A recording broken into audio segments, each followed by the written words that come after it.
Hi everyone! Ako nga pala si Maya Brielle C. Katamen.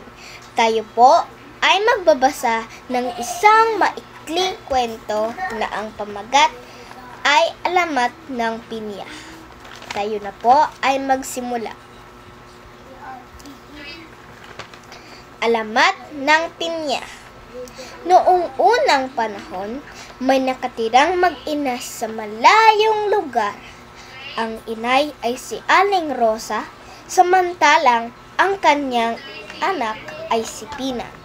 Gustong-gusto ni Aling Rosa na turuan si Pinang gumawa ng gawaing bahay, ngunit parating sinasabi ni Pinang na siya'y marunong na. Isang araw, si Aling Rosa ay nagkasakit at napilitan si Pinang magluto para sa kanyang ina. Matagal si Aling Rosa na nagkasakit at si Pinang ay matagal ring magluto at naglinis ng bahay. Pagkadaan ng ilang araw, pumunta si Pinang kay Aling Rosa at sinabing hindi niya mahanap ang pospora at ang panado. Sagot naman ni Aling Rosa, "Naku!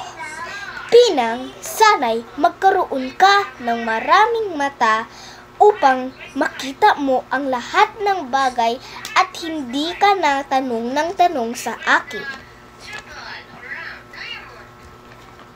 Pagkalipas ng ilang araw, nagtaka si Aling Rosa kung bakit hindi na si Pinang nagdadala ng pagkain para sa kanya. Pagkagaling ni Aling Rosa, hinanap niya si Pinang. Siya'y nagtanong-tanong sa mga kapitbahay, ngunit walang nakakita sa kanya. Pagtingin niya sa kanyang bakuran, may nakita siyang bagong halaman na ang tumubo ang bunga nito ay mukha na maraming mata. Naalala niya ang kanyang sinabi kay Pinang at siya'y nagmukmok. Ang pangalan ay naging Pinang, ngunit pagkaraan ng panahon, ito'y naging Pinya. Ang alamat ng Pinya. Maraming salamat po sa inyong pagnonood. Please, link in my bio, subscribe, and like to my channel. If you want to watch a new video, click in my channel.